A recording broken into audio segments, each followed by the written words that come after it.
Alors, nous disons bonjour déjà et branché sur les réseaux nous. Donc, docteur, je pense que nous là avec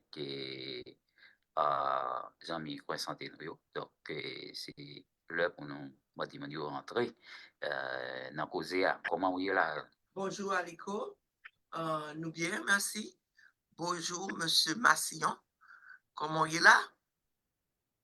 Bonjour Aliko, bonjour Dr. Jean-Baptiste. Bonjour, nous pardonnez? Kounia, nous commençons tantôt. Ah, ok. Donc, bonjour, oui, bonjour Aliko, bonjour Dr. Jean-Baptiste, bonjour tous les amis FLYJEB, bonjour tous les amis UDH Coach. Et c'est Massillon, je suis très content de là avec nous aujourd'hui, comme d'habitude. Ok, donc, comme nous saluons tout auditeur, nous disons bonjour et bon week-end. Nous espérons que nous te passons une bonne fin de semaine et nous souhaitons une bonne fin de semaine. Donc, c'est tout plaisir nous pour nous là avec nous aujourd'hui. Donc, je dis à nous pour parler, nous continuer avec série que nous avons commencé pour nous dire bienvenue à immigrants, à migrants qui sont dans tout coin du monde pour venir aux États-Unis. Et nous avons fait en anglais tout, Christian?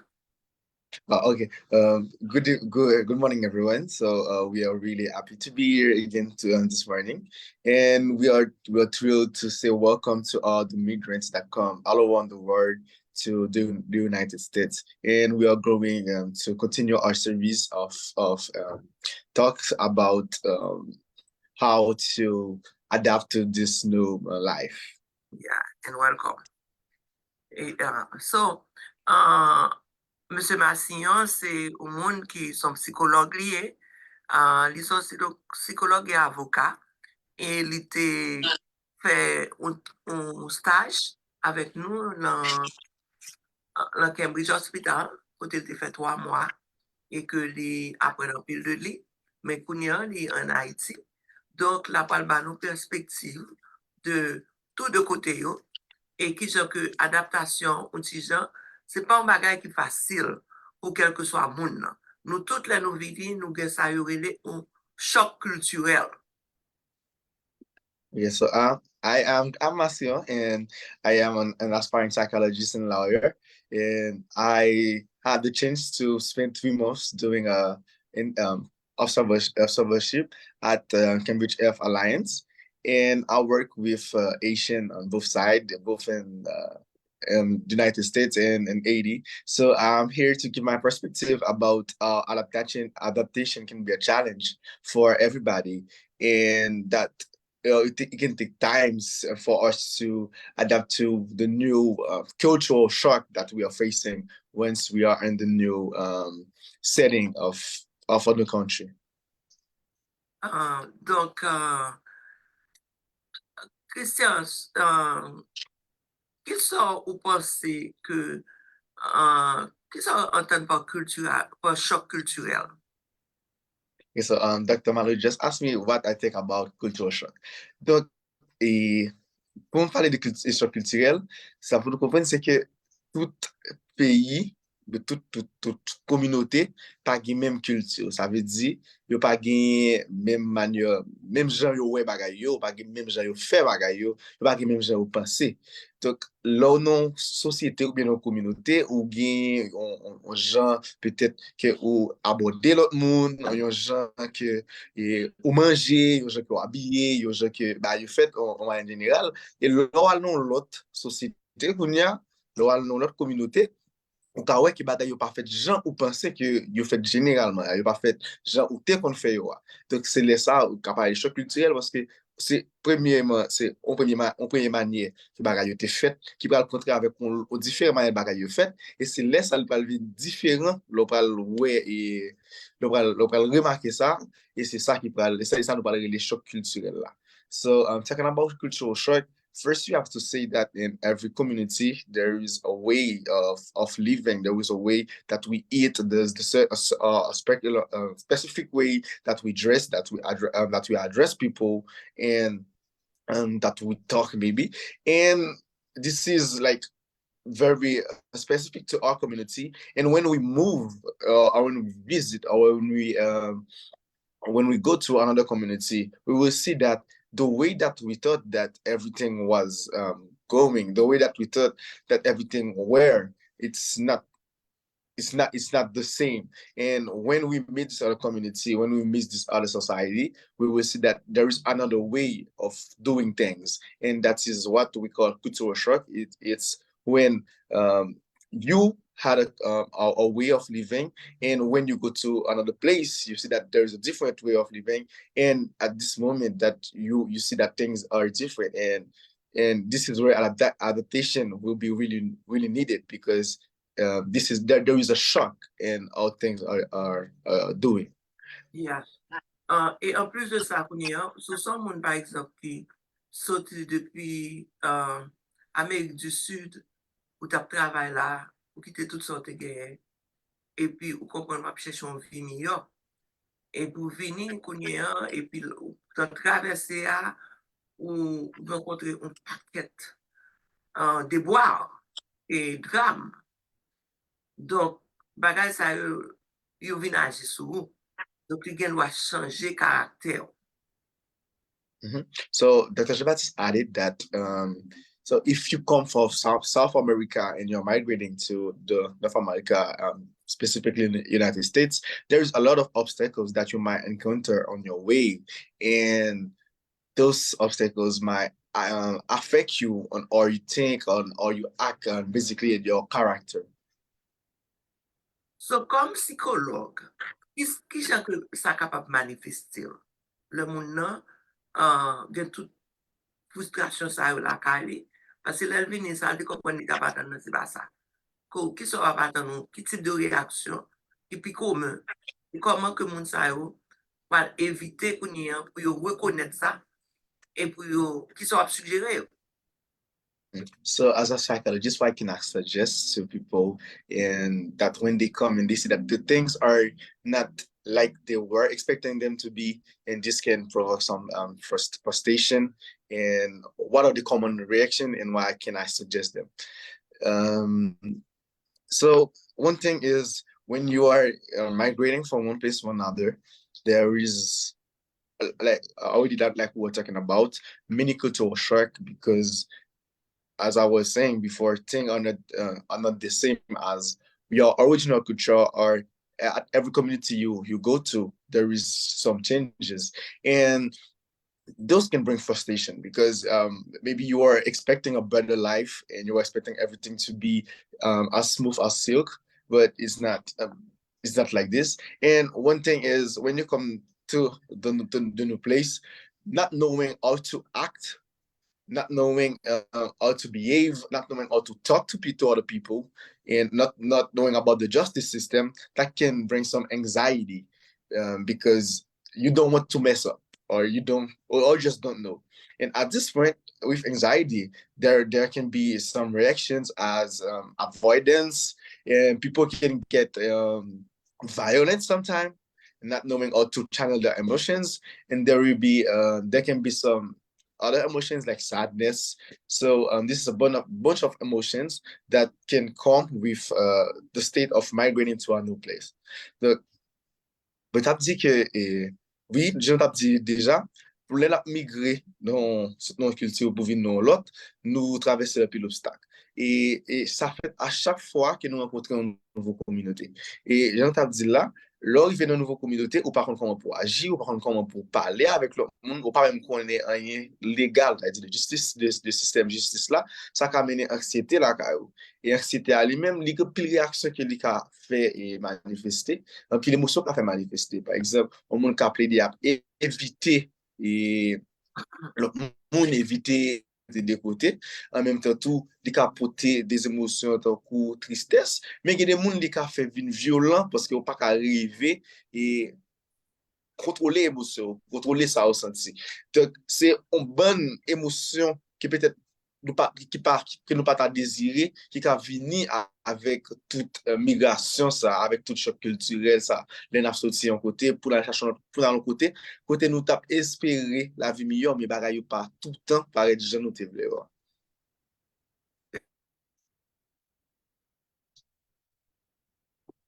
La communauté, report, que, par exemple, messieurs, avec filles, est-ce qu'on est capable de parler, nous, de... en fait, d'ailleurs, il faut me dire que violence contre n'importe qui monde, dans n'importe quelle société, c'est pas un bail qui est admissible. Mais côté que la caille nous fait violence là, yo doit accepter l'autre gens, ou bien ça est permissive, yo permettre ça arriver. Aux États-Unis, ça n'a pas marché comme ça. Donc, Yeah. So Dr. Jean-Baptiste was talking about men doing violence on women, and she was also stating that violence is not acceptable on any kind of form. But there is permissive violence, where in some culture they tend to accept the violence at some level. So what I can say about the Asian culture, we have a history of trauma that is strictly linked to violence. So starting from the colonial time and still bringing to all the conflicts that we witnessed as a country. So it's like violence is impregnated into us, and we tend to channel this form of violence as anytime that we cannot control our emotion. We tend to send the signal that we'll be. The signal that we send is being violent, like parents beating of the children, husband beating of the wives. And we're talking about violence. I don't want to say beating only, because there is also other form of violence. It's not only physical violence. There can be verbal violence.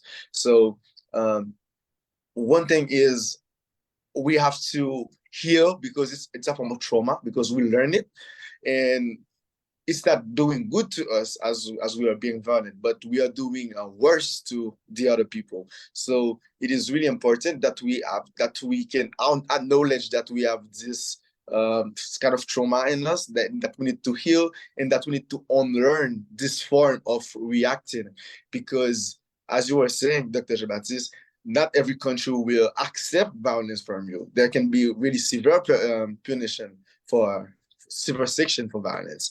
Donc, je vais expliquer que dans la culture haïtienne, nous avons vraiment une histoire traumatique qui est vraiment liée avec violence. Sorti depuis l'époque colonie, passé dans différents conflits que nous vivons en tant que peuple, arrivé dans la journée aujourd'hui, que violence a toujours continué. C'est un bagage de capable dire qui presque imprégné dans nous-mêmes, et nous pas jamais reconnaître lui comme une forme de trauma. Et il est vraiment important pour nous comprendre que ça sont trauma liés, et si son trauma sont blessures, donc faut nous apprendre, et faut nous accepter que faut nous travailler pour nous guérir, et faut nous accepter tout que faut pour nous désapprendre gagner violence comme forme de réaction, parce que là nous agir en façon violente, non seulement il fait mal à la tête nous, mais il fait plus mal à monde qui est en face nous.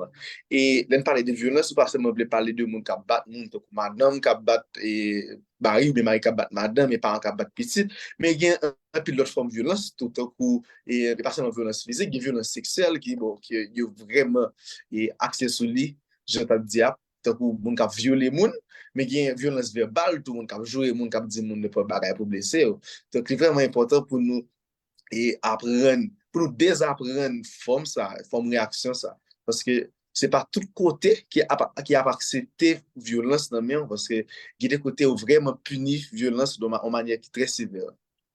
Bon, moi je suis content que vous soutenez comme ça, Christian, parce que c'est son bail qui transporté de génération en génération. A fait depuis l'esclavage, nous sortis, a fait depuis en Afrique. Premièrement, c'est nous-mêmes encore qui traitent nous avec nous voyons petites nous, madame nous, pour esclaves. Et puis là, nous venons pour nous, bon, colon, seul bail, tu connais, c'est battre. Donc, langage battre là, rester la caille nous. Et les petits gens font bagage, premier pas, ou faire, ou chercher un ceinturon, ou bien on rigoise, et pour fouetter le bien fouetter. Donc, tout le monde ça, c'est là, ça vient apprendre tout, et les petits gens passent l'école pour nous, c'est ça là le fait. Quand les petits gens commencent à batailler l'école, quand il y a pas demandé question. Donc, quand il y a l'école par question, quand il y a l'État pourri bouche dans côté, et l'État qui doit même prendre petit monde ça, et parents qui doivent aller en prison tout. Donc, c'est pas un bagage qu'on est capable de plaisanter avec. Et une autre forme de violence tout, comme Christian parlait, Christian dit violence verbale. Mais on ne doit pas avoir compte avec le monde. Mais gens qui réagissent, ils expriment violence qu'on a la caille. Par exemple, on dit comme ça, ouais, foutre un coup de poing. C'est capable de menacer. Mais ici, l'on dit ça, il prend ça sérieusement. Il dit que ça, c'est une menace liée. Donc, ça, seulement, il doit mettre devant le tribunal. Donc, il faut nous apprendre tout ce qu'on a parlé dans le langage. Donc, violence, ça, ce n'est pas seulement physique, mais la façon de tellement engrainer la caille que il vient une sorte de. Bah, enfin, bon, si c'est capable, c'est quelque bien. Il vient faire partie de vous-même. Okay. So Dr. Jean-Baptiste was elaborating to say that it is good that I bring up the fact that it is that we transfer this kind of trauma, the violence reaction from generation to generation, and when a child is misbehaving, one of the main reflex of the parents is to bring a belt and whoop this children. And when this child go to school and get into fights, and they start asking questions about why are you fighting, and the child is answering by saying what was going on at home, the parent can even lose custody of the child. And Dr. Jean-Baptiste was also saying that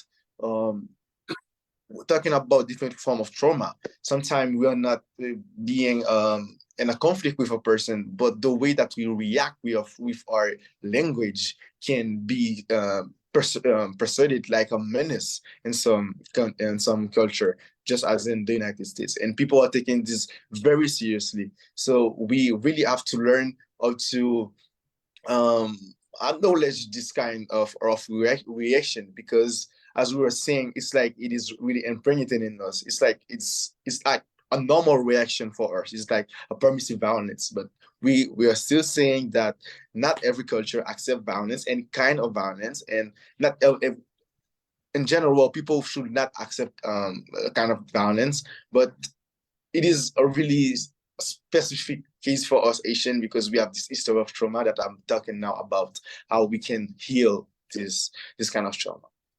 Yeah. Bon, l'autre sujet que je vais aborder tout, c'est pour ti mesdames avec ti messieurs tout. Nous demandons aux parents si nous vivons en communauté pour nous toujours qu'un bon yeux sur ti moun yo. Les ti filles ou bien ti garçons tout les parlent là accompagner ou bien rester pas des portes là. Parce que abus sexuel sont pas commun dans la communauté noire. Et il pas bon ni pour ti moun nan. Et quand tu as pour monde qui fait abus sexuel, ça l'a passé des années en prison, il va jamais en résidence et après il tourne dans la caille et tout. So talking about sexual violence, there is a need for us in the community as parents or as elders to keep an eye on the children, because there are many predators, and and sexual abuse is something that is really common in our culture, maybe that we don't talk about enough. And we have to keep an eye on the children even when they are going to the bathroom, because we need to keep them safe. And it is not really a good, it's really a bad thing for the children that is maybe a victim of sexual abuse, but for the predator, the person that is doing the sexual abuse, this person will spend years and years in prison and may never get their residency, or maybe get even deported to his own country. Yeah. Et monsieur, m'a parlé nous, les nous avons petites filles nous, c'est pas n'importe qui pour nous manger. C'est-à-dire que ça nous comprend qu'ils sont jeunes d'affection. D'ailleurs, dans l'école là, ils montrent les moun que le par contre bagaille. Moi-même qui suis capable de dire que les petits moun nan vini quand le docteur et pour pas capable de dire pour le bail mentir tout. Là où ouais que une série de marques, on série de côté, il pas supposé qu'il y ait marque, il va poser la question. Donc même si tout le monde a essayé de mentir, il a pas essayé de mentir la balé. Donc faut nous faire très très très attention. Les gens que n'a rien, ni ti fille, ni ti garçon, parce que ça pas acceptable et ça a mis nous dans un gros problème. So for the men, you really have to learn how to touch or were not to touch your children, because this can be see as molesting the child. And sometimes when the child will have some marks on their body and going to the medicine or even going to school, they will really ask the children why do you have this mark on your body? And the children, even if the child will try to lie about it, but people are going to see that it is lie, and you'll really get in trouble for this. M'a dit nous ça parce que moi-même, comme nous connaissons, dans la clinique côté ma travail là, il y a pédiatricien, il y a famille, médecin de famille, mais même c'est adulte médecine, mais il y a des fois tout, ils ont demander à consulter avec moi, qu'est-ce que ça pour faire? Ou bien tout, sous yo après les sous moun on prend sous de roue, les finit par on court, ou bien on va pêcher, puisqu'on est pour le tranquille. Ça, mon cher, si on voit ça, ça a des temps éveiller des soupçons car moun kap observer. So as I work with pediatrician, I can see the case of children getting in and parents that their main reaction is to maybe beat their children or even push their children, and this can really make the clinician wonder what is going on at home and what we need to do in this case. And sometimes not even the clinician, other people. You could be in the street and you do something and then they say it's violence against children. So we, I forget, we me dit que même dans la rue, sous font bagay qui passe ça, moun kap observe là, il y a l'église, moun kap observe là, gen doit ouais que son signe de violence. Et si moun qui gagne violence là tout, qui subit violence là, il agit d'une façon, il arrive à l'école là, il retire, il pas capable d'apprendre, n'importe qui sorti, il commence à trembler. Donc tout ça, yo, pour attirer attention, professeur l'école, yo, qui parle qu'on a essayé d'investiguer pour yo connaître ça qui a passé. So children at school that are getting abused at home a different way at school. Like they tend to stay apart of the other children. They tend to lessen their ability to learn, and this will like bring awareness about what is happening at home, and that if there's any kind of abuse at home, that it's not really something that we can really hide when a child is being abused. Ok, donc je pense que son conversation pour continuer, même par contre si Aliko, il y a 2-3 barres pour le dire. En plus, ou bien c'est bon réflexion pour faire sous session jeudi.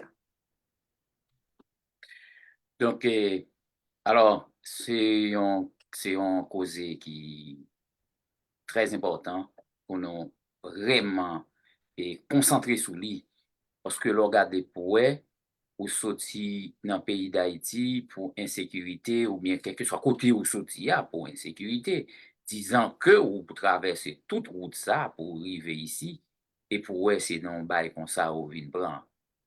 Christian?